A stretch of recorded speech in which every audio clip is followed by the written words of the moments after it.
ToonGrin.com.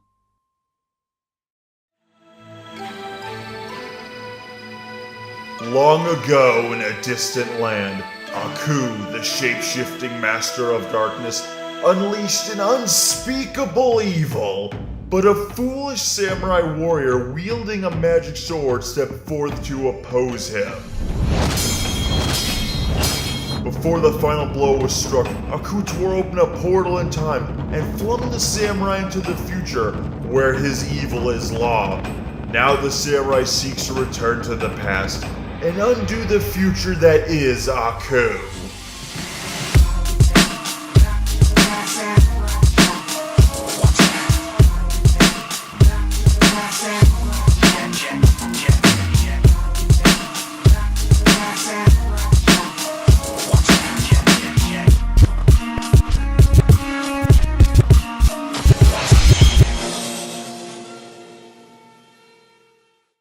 Welcome, watchers. I am your host Nero, and this is my Samurai Jack retrospective, a look back at a show that was an action, adventure, mystical, comedy, mecha, monster fighting, time-traveling epic. You see, back in the 2000s, Cartoon Network used to have good shows, like Codename Kids Next Door, Time Squad, and Megas XLR. Though now, sadly, we have entered what I refer to as the dark times.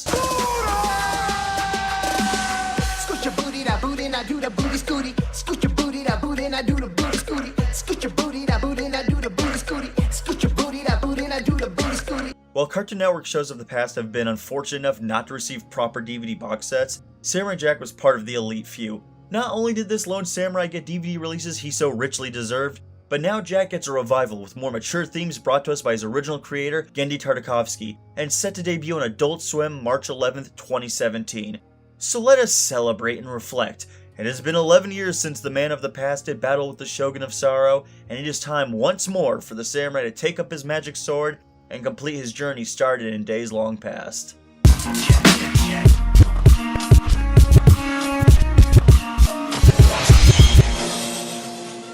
Samurai Jack premiered as a TV movie using the first 3 episodes, the beginning, the samurai called Jack, and the first fight, all to set up the premise of the series. We focus on a prince who is raised by his family in what appears to be feudal Japan. He lives an idyllic life until the main antagonist, Aku, a shape-shifting demon wizard, awakens during an eclipse to once more plague humanity, destroying the prince's home and enslaving his people. Many years pass. The prince, or as we know him, Jack, grows up spending a majority of his life training to confront Aku, and in their climactic fight, Jack readies to deal the killing stroke, but the demon casts a spell, sending Jack into the far future, and without Jack around to slay Aku with the only weapon on Earth able to harm the demon, his family's magic sword, Aku was unstoppable, and easily took over the Earth, even spreading his influence across the stars to other worlds. The show's premise takes inspiration from Frank Miller's comic Ronin, which is about a masterless samurai sent to a dystopian future to battle a shape-shifting demon. Now, while Ronin may have inspired the series, I've always felt Samurai Jack draws quite a few parallels to The Legend of Zelda: Ocarina of Time. For one, Jack and Link are both warriors that awaken in the future where their respective adversaries have already taken over. In fact, Aku and Ganondorf are fairly similar. They are both wizards who desire power and can change form. Aku is able to turn into animals, and Ganondorf is able to become a demonic boar. Jack and Link are also both heroes who wield magic swords crafted by deities to battle evil. Jack has his katana, crafted by Odin, Ra, and Vishnu, while Link has the Master Sword that was crafted by the goddess Hylia. While I've never found anyone confirming that The Legend of Zelda had a direct influence on Samurai Jack, the similarities are still very strong. So in a way, Samurai Jack is also the best Legend of Zelda cartoon we will ever likely have. Nice job, hero! Hey! Excuse me, princess! Yep, Samurai Jack is the definitive best Legend of Zelda cartoon ever made. While the focus of the series is Jack trying to find a way to return home and vanquish Aku to ever stop his evil from spreading, the open-ended nature of the series allows the world to be greatly explored. It makes for a flexible narrative to try out a multitude of locations and interaction with a ton of characters. In essence, Samurai Jack can be any kind of story. For example, if you want a quirky Alice in Wonderland comedy, no problem. If you want an action-adventure western on a train, that can be done. If you want an unsettling horror in a haunted house, oh yeah, that episode sticks with everybody. That is the brilliance of Samurai Jack. Much like Aku, it can be anything.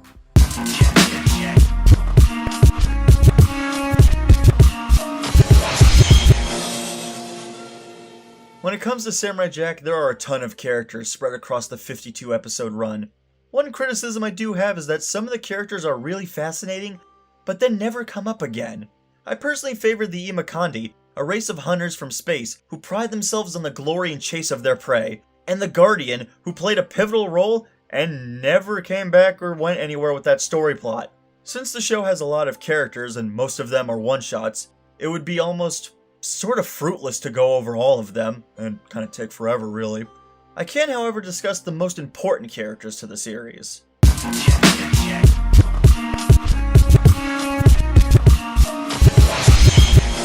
Samurai Jack, played by Phil Lamar. They call me Jack. Jack! I say that's quite nice. So simple, but it seems to fit. But who am I to comment? Jack is best described as the typical silent hero archetype, much like Link from The Legend of Zelda. Very soft-spoken and humble, and it really shines through Phil's performance. You know how Kubo got all that hate for not casting Asian actors for the voiceover roles? Well, this is the show that proves a voice actor can be any race behind the mic, so long as what's on screen delivers a solid performance. While Jack acts as a straight man to much of the comedic antics that befall him, Jack is also a much deeper rounded character.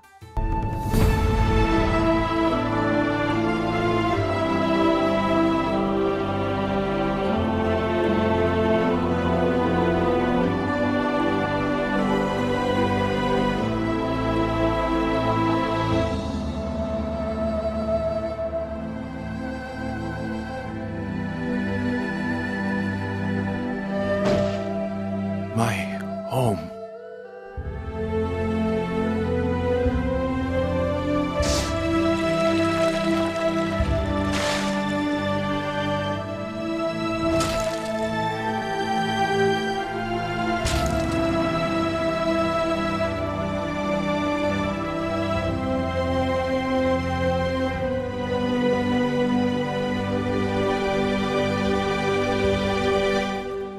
Jack carries with him a large degree of self-doubt and feelings of inadequacy for failing to stop a coup. He's burdened for not only failing to save his home and family, but due to his failure to defeat Aku in the past, the future's become a dark place to live. The torment that Jack goes through, along with his conviction to set things right, makes Jack a compelling and layered person. While capable of great humor and stern willpower, Jack is also a bit broken, making him more realistic as he's not defined by any one trait. Jack is complex, and his failure allows us to identify with him, as all of us have failed at something in our lives and it weighs upon us just like it does on him. As a character, Jack is a perfect blend of, say, Batman's training and tactical capability, but exhibits Superman's compassion and morals to help keep him pure. It's both sides, his conviction and compassion, which make him a balanced and well-rounded, quiet samurai.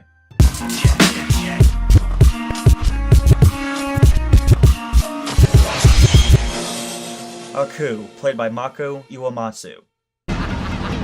Fool!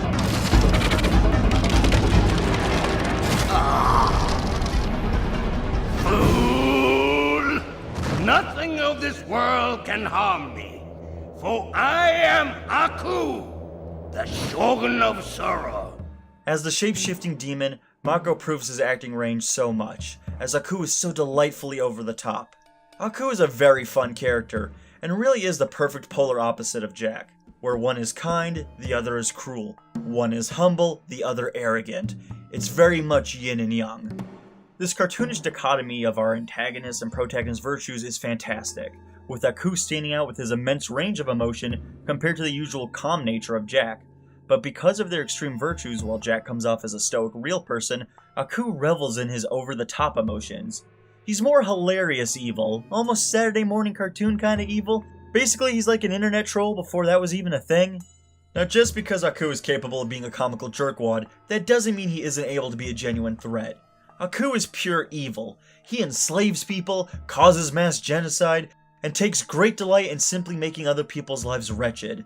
He's driven by a constant hunger for power and control over everything and anything, yet he can, and often does, have the most ridiculous moments in the entire series.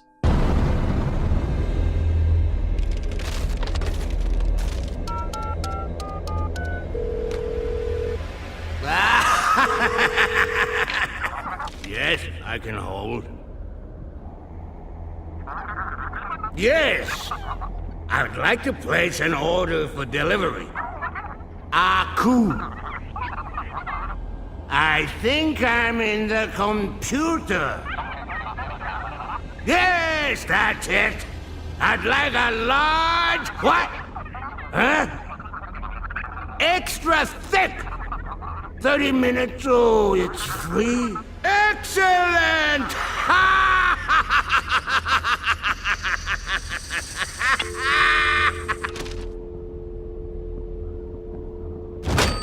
Now just remember, this guy controls the whole planet, and yet still calls in for some delivery, like some average mook. This is so brilliantly surreal. It's been my opinion that villains should have various angles to them. They can be evil, that's fine, but add more to them, add some personality. Don't just make them a roadblock for the hero. And Aku is also used very sparingly. His direct interactions with Jack are few and far between, which is good because it keeps them pretty even in terms of their conflicts. This is great because there's nothing more annoying about a villain that's been beaten so often to the point of ineptitude that it kills any sense of drama. Aku is a great antagonist.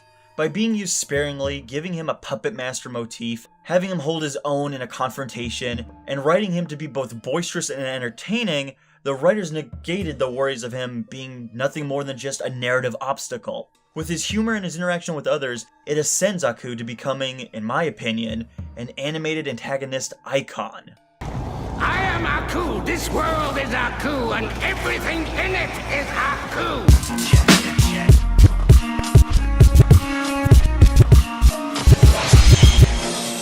The Scotsman, played by John DiMaggio.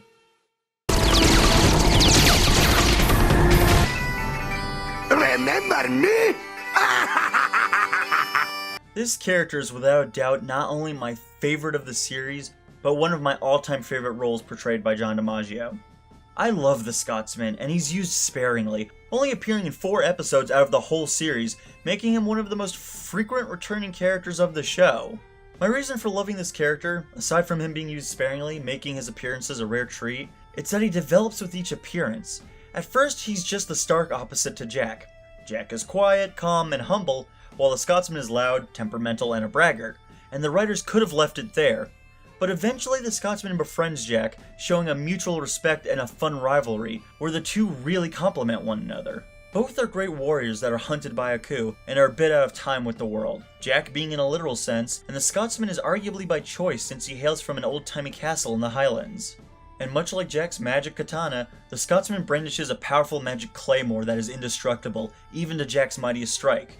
Also, as far as warriors go, the Scotsman is arguably the greatest warrior Jack's ever faced since his first appearance. The Scotsman was able to fight Jack to a stalemate, a feat few can take credit for in the series. The Scotsman has a great air of mystery to him, like he's missing a leg and it's a machine gun. What's that story? No idea, never explained. All I know is that each episode to me was a highlight of the season, as each episode would give him just a bit more character, and his interaction with Jack would get that much stronger, and stuff like that always makes me happy. I know full well, due to the leaked trailer, that the Scotsman will return in Season 5, to once more help his samurai friend, and I am for one, looking forward to the return of the hero from the Highlands. What do you think of that, Mr. Pajama-wearing, basket-faced, slipper-wielding, Clyde-Street buckle, gather up and blade maw-bleedering gomerel, Jesse off-looking stunner, nif blukis milk-drinking, soy-faced, show-pit, min-moved, sniveling worm-eyed hootin' walk, vile stooging calibrate tatty.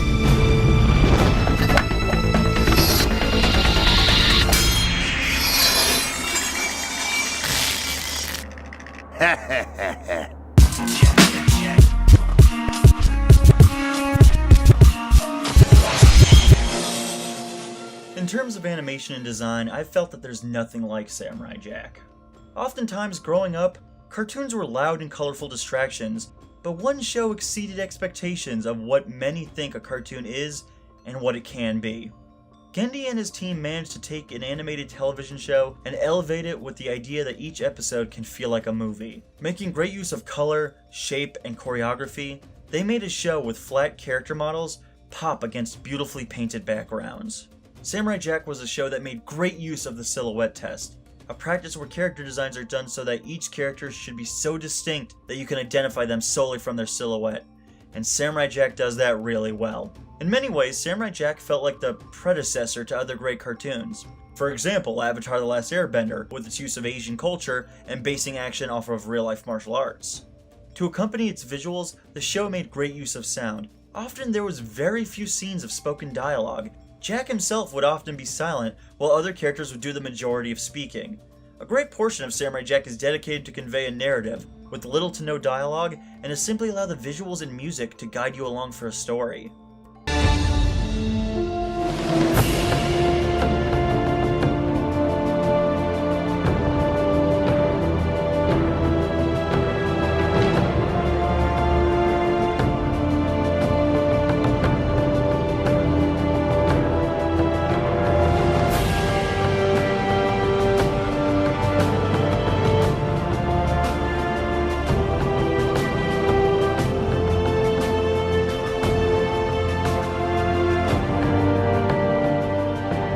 My king. Did you hold the right flank? From just the visuals, you can take a lot away from this scene. The Spartans have been fighting a grueling battle, and though morale is low, the arrival of their king fills them with hope. And despite the pain and the anguish, they stand before him to show that they are ready to fight beside him. If Samurai Jack taught me anything as a young adult and as a writer, it's patience. There was always this grand sense of build-up for anything, be it comedy, drama, or the fast-paced action. Watching an episode of Samurai Jack is like being on a roller coaster. It's a slow ascension before being plunged into all the twists and turns that a roller coaster grants us. With shows nowadays, there just seems to be only noise to the point that it's become an unbearable cacophony to even watch. Waffles, waffles, waffles, waffles, waffles, waffles, waffles, waffles, waffles, waffles, waffles, waffles. Coincidentally, in Samurai Jack Season 4 extras, one of the Team Gendy members summarized a growing problem with cartoons. And it's even gotten worse since Jack, amazingly enough. So many shows on all the variety of networks, they think it's all about, you know, non-stop yapping. And like that, the only way to tell a story is to have characters talking at each other it's like exposition all the show, freaking time. Yeah, it's like exposition nothing show, but just spewing exposition. Like no one takes the time for even 2 seconds. And like, This is a sentiment I agree with in its entirety.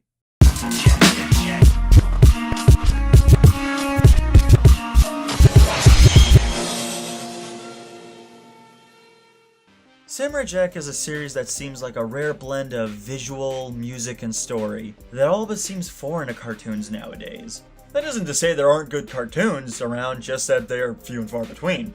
Samurai Jack is special, maybe even more now.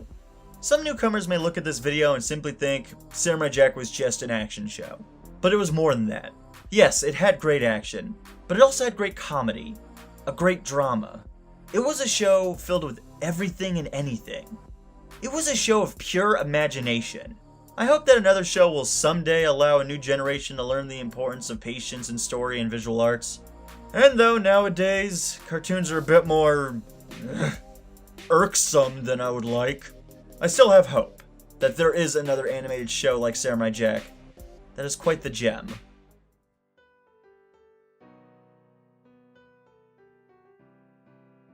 Thanks for stopping by. Before you go, please leave a like and subscribe to get more Nero reviews in the future. And if you'd like to support the show and ToonGrin, you can stop on over to our Patreon or TeePublic store for shirts and other various goodies. I'm also running a GoFundMe in order to pay for a personal recording studio so that I may produce content a lot more frequently. Anything that you can give from your time, money, and sharing the video will greatly help. Thanks again for stopping by, and remember to tune in to ToonGrin.